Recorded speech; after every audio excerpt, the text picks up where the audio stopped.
Okay, in this next video about your guide, I'm going to talk more about the specifics of actually putting together a schedule that makes sense for you.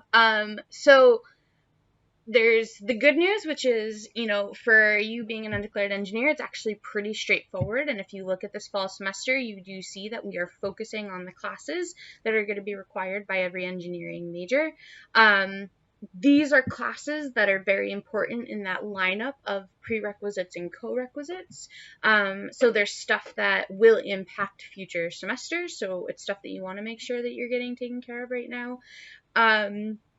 And the other part of it is, and I'll say it again and again, that I know each of you are an individual. You're coming in with transfer credits. You're coming in with different goals. You might need to explore some different things in order to reach that level of competence in what you do want to study at college. So I take all that in mind as I go through this guide. Of course, I can't speak to all of that. So what we're going to talk about is the ideal semester, the very general schedule.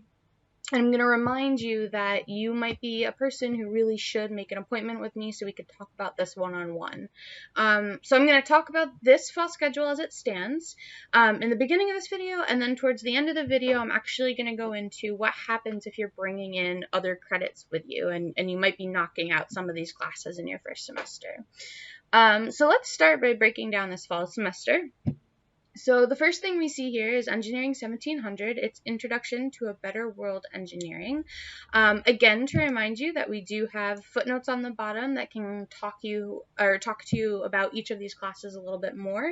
So this is the class that we really encourage and want every single one of you who's undeclared to enroll in this class. And we recommend it to students who are thinking about changing their major, who are thinking, that they are in the School of Science and might want to join the School of Engineering. It's a really great class. And the reason why is because every single week in this one credit seminar, you're going to be introduced to one of the engineering majors at RPI. You're going to get presented to by one of the faculty from the department, which is great networking. And you're going to hear about the academic piece, what you'll study, how it's important, and how it's making the world a better place.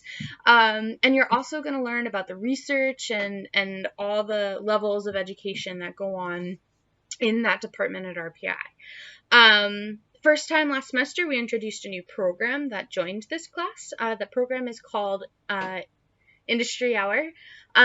Industry Hour follows this one credit seminar, and in that you're going to get to meet industry professionals for each of the majors. So for example, if you spend your seminar learning about mechanical engineering, within the next 30 minutes you're going to leave the class, you're going to go to Industry Hour, and you're going to meet people who are working as mechanical engineers.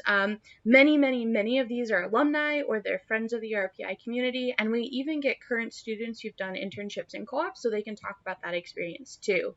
So this starts at 4, Industry Hour ends by 6, 7 o'clock, depending upon how much everyone wants to ask questions and network.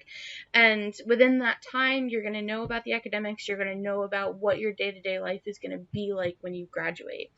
So the combination of these two things, and even if you do one or the other, you're really going to start to get an understanding of what majors will work for you as an individual and what majors will not. And that's actually one of the biggest pieces of feedback that I get from students is they go to this class, they go to Industry Hour, and yes, absolutely, this is for me, or no, it's not. A lot of times I hear students say, I didn't even know that was a major, and now it's definitely, it's everything I've been looking for. So make sure you do enroll in Engineering 1700. It's definitely worth your time, and as I said, it's a one credit seminar, so it's not going to be a lot of pressure for you in your first semester. So the second one, this orange, the Engineering 1 Credit Exploratory course, all of that is down here. So these are classes, it kind of follows the same idea of the Introduction to a Better World Engineering, where they're one credit seminars. However, they're specific to certain majors. So if you're coming to RPI and you know that industrial and systems, the industrial and management engineering is the one that you definitely want to learn more about, well, you're going to want to enroll in this 1 credit seminar that goes into detail about that major in that department. Again, it's a chance to meet the department every single week. You're gonna get more and more information about the people who work in that department and the students there, which is useful. And the other cool thing about that is, if you look, we actually have a few options in the fall semester. So you could take the one for industrial, you could take the one for material science, you could take the one for chemical engineering. Over here, you can see if a class is fall only or spring only. So this top row are the ones that you can look at taking this fall. Nuclear, civil, environmental, and fundamentals of flight, the class for aero, will have to wait for the spring, but that's actually kind of nice to limit your options and know there's something else to look at when you get to the spring semester. And again, you don't have to declare anything until your sophomore year, so you can take the time to take all these classes and really get all that information you want. And they're all 1 credit seminars. So even though we here put take one, you could actually take more if you feel like you want to. Worst case scenario, you discover you're not interested in something and we just drop it, which is something you and I can talk about later. When you're an undeclared engineer, we call that strategic planning. And you'll definitely hear me say that a few times to you as we put together schedules that make sense for you. This one class on top that I didn't refer to, this is engineering processes. Engineering processes is a great class. It is a definite engineering course. You get your hands dirty, you learn about the process of being an engineer. And I'm pointing it out because, first of all, it's a fun class. Students do really love this class, and the people who teach the class and help with the class are lovely, lovely people. But over here, you can see that it is required for aero, biomedical, and mechanical, and it can be applied to other engineering majors. So even if you're not interested in one of these, maybe you're interested in civil engineering, there are places on the templates where they can actually support your graduation requirements. So this is a nice class too, because it's very general. It's not specific to a certain major like these classes are. So it could be a nice one to take in the fall. Okay, going back to this fall semester, we've talked about these two.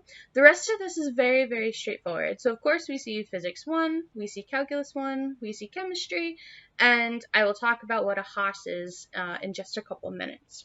So, when you first look at the schedule, you might feel a little overwhelmed because you see the number 18. I know a lot of other schools use 3 credits for their classes, so at RPI it looks a little more intimidating because our number is just different. So rather than 12 credits, our normal semester is the 18 credits.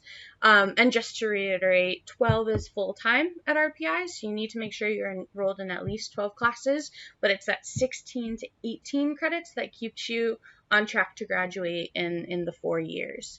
So keep that all in mind as you're planning your schedule. Physics, of course, is going to be a really important course for you as an engineer. Just to kind of talk about those prereqs and co-reqs, everything that we talk about you taking in the fall semester, one of the reasons why it's here is because it's going to impact a later semester. So in a very simple way, Physics 1, of course, is a direct prerequisite to Physics 2, which we see in this fall semester here.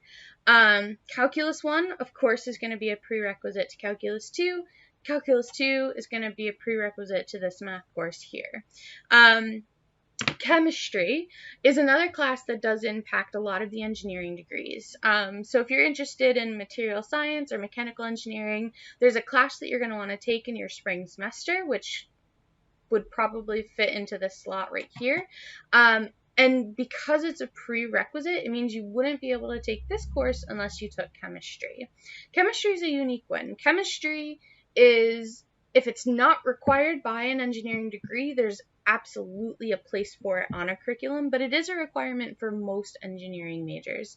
Of course, if you're a chemical engineer, if you're interested there, if you're interested in environmental engineering, chemistry is very important. So it could potentially seem as an outlier, but one of the reasons why we pick the classes we pick on these guides is because these are the classes, everything you see here, either is required or can be accepted by an engineering major. So we're really conscientious about that when we're helping you plan your schedule, because we want to make sure that every 4 credits you take, every 1 credit you take, it's not going to be a waste of time for you. Which arguably none of these classes are a waste of time, because all the information you get is going to help your future career. That's why you're in college, because you're preparing to be that professional. But anyway, tangent again. So, that's why you see the lineup that we have here for your fall semester. The next thing on this list is your Haas course. So Haas is your general education requirement, RPI. So Haas stands for Humanities, Arts, and Social Sciences. Here we can see that there are pretty specific requirements for your fall semesters. So the first one being, you're going to take a Haas inquiry class, which is under the IHSS. When you get further in the guide, you're going to see how to register, a video on how to register. That video will actually show you how to find those IHSS courses. And actually, they talk about it. They'll talk about everything in more depth and detail in the Haas requirements video too. So I'm not going to go into it too much. I just want to make sure that you're hearing that you do need to take this Haas inquiry course in your first semester. And here you're going to see communication intensive. You have to take a communication intensive course in your first 3 semesters. Many of these IHSS courses are actually communication intensive, so it's very likely that you're going to kind of tick off both of these requirements with one class. When in doubt, if you're not really sure what to take, just find something communication intensive, and you and I can kind of work off of that point. All right, so that's the fall semester. Again, this fall, this is plan A. This is the ideal, getting into these classes here. For the spring semester, we're not going to talk about it today, but I do want you to look at this, and I want you to think of it as a plan B. So again, if something does happen to go wrong over here, you do have other options. You just have to make sure that you have the prereqs taken care of before you take those classes. And I would even suggest, again, you might want to reach out to me just so I can steer you in a good direction for what courses to take. I also want to point out that there's 2 classes in the spring semester, which many major templates would have them in their fall semester. We put them in the spring for very specific reasons. So the first one here is this Engineering 1200, Engineering Graphics and CAD. So many times I'm actually going to encourage you to wait to the spring, and the reason is, of course, if we go down to the footnotes, there are 3 different versions of this class, and it's all depending upon what majors you're interested in. And not only that, to make it more complicated, but the one for civil engineering is a fall-only course. This by no means means you need to take it this fall if you're interested in civil engineering. There's actually a little bit of time, so you could take this in your sophomore year.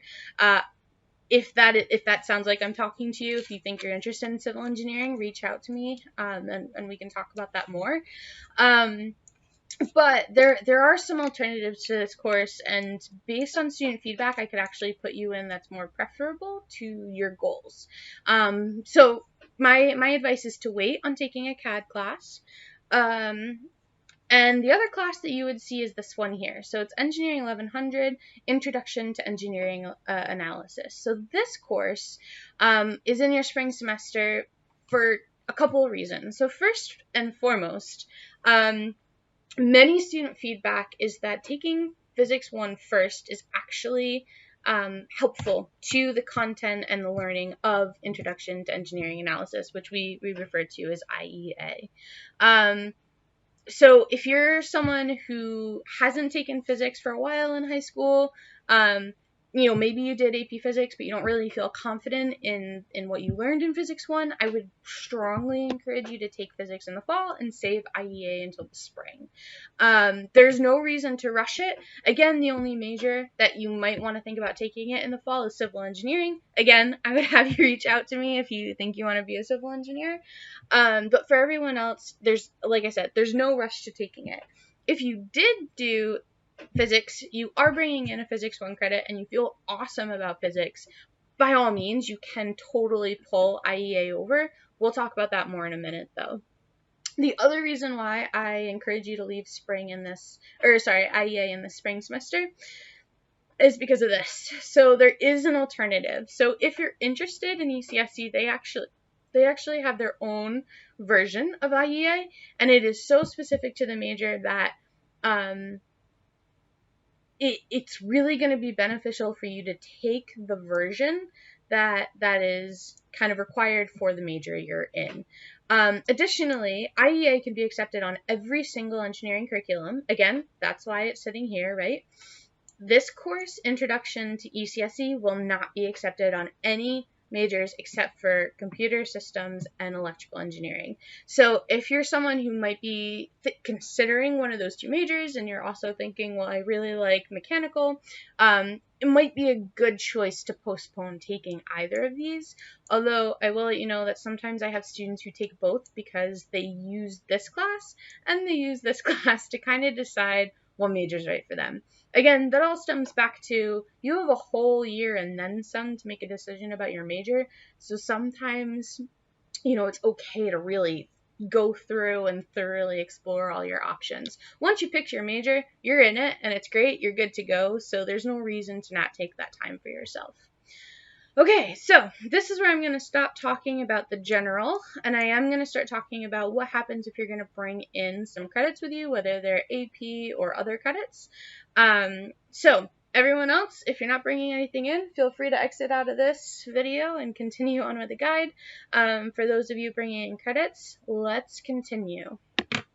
So I'm going to actually go into another version.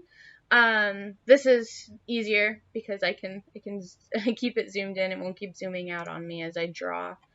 So first and foremost, we know what classes we absolutely are going to take, right? We know we're going to take Engineering 1700. We know we're going to pick at least one of these Engineering 1 credit exploratory courses. And we know we're going to take an IHSS Haas course. Even if you are bringing in AP Haas, you still have to take this interdisciplinary Haas course. You really should just take it in your first semester. I know sometimes students make a choice to not take a Haas course on their first semester because they're bringing in AP credit or other credit that will come in as a Haas course, but it doesn't always work out the way you think it will. So my best advice is to get into that interdisciplinary Haas course, and then you and I can connect and talk about how you can apply the Haas credits you're bringing into your degree progress. Okay, so all this blue we know we're doing. So let's talk about what happens if you bring in Physics 1. So if you bring in Physics 1, you have accomplished that requirement, which is great. It's really helpful. It does mean that you're 4 credits short in your semester. And it does mean that we can look at advanced semesters for courses to plug into that spot. So based on what I was just saying, one of the most obvious choices might potentially be Introduction to Engineering Analysis. It's a really good choice, and like I said, a lot of major templates actually have it in the fall semester, so if you're feeling good about physics, I would slip that right into there. The other option, of course, is going to be Physics 2, which you see in this fall semester. That is up to you. It's your choice how you want to do it. Some students really do appreciate going from that Physics 1 into that Physics 2 so they don't lose ground. I will, of course, remind you that if you're pulling IEA here, it's very likely that Physics 2 would be slipping into the spring semester, so it might not sit in this fall semester so far away, so it still could be in a good position if that's what you're thinking. But again, it's up to you. If you're not sure, again, make an appointment with me and we can talk about it. Other options, you could look at using a free elective. So if you're a student who maybe is considering one of the ECSE majors, you might want to think about taking computer science in your first semester. I would strongly encourage that, in fact. And this course here, actually I'll talk about that in just a minute, so we won't touch base on that right now. All right. What happens if you bring Calculus 1 in? Again, we're missing 4 credits. And also I'm going through the understanding that you might bring in Physics 1, you might bring in Calculus 1, you might bring in both. So use this to your discretion of the credits you're bringing in. So if you bring in Calculus 1, of course, the best choice is going to be going straight to Calculus 2. Calculus 2 and Calculus 1 and your whole math trail are very crucial to the prerequisite and co-requisite of being an engineer.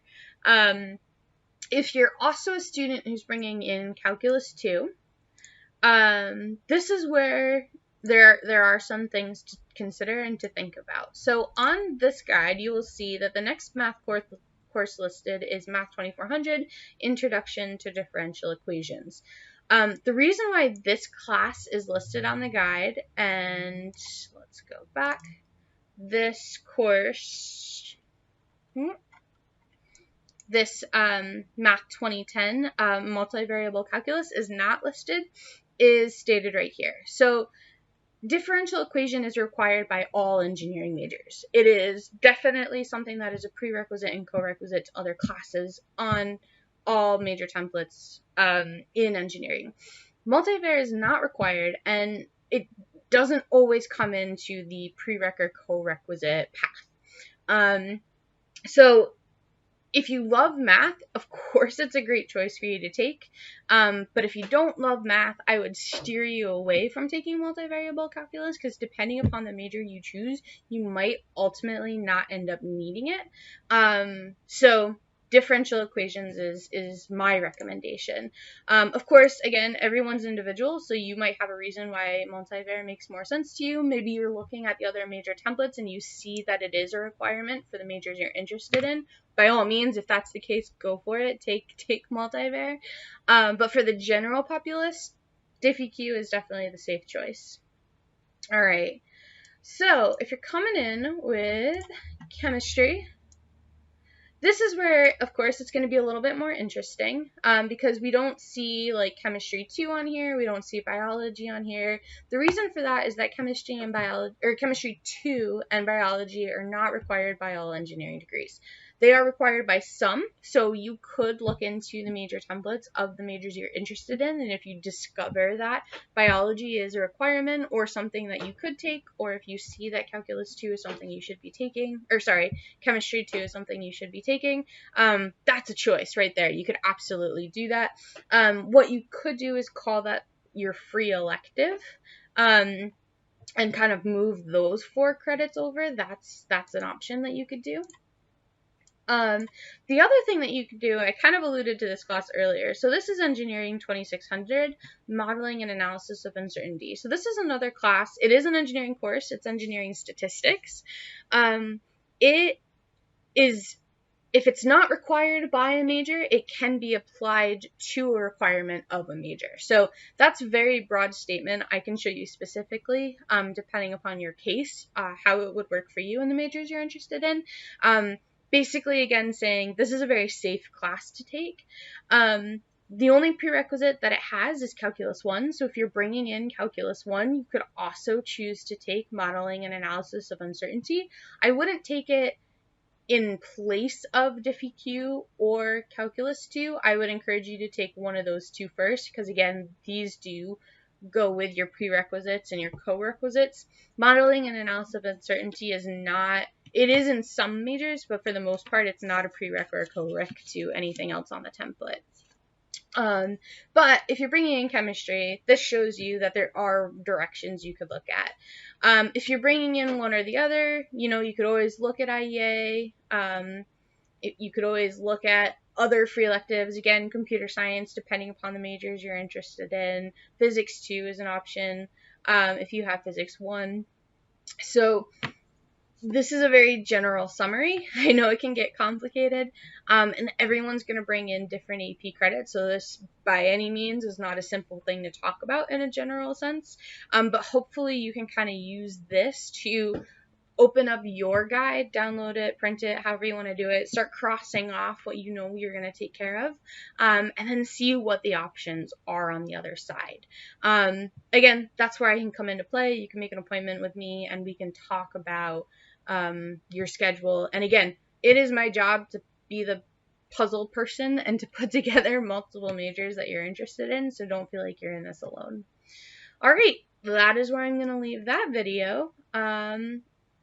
Feel free to book an appointment with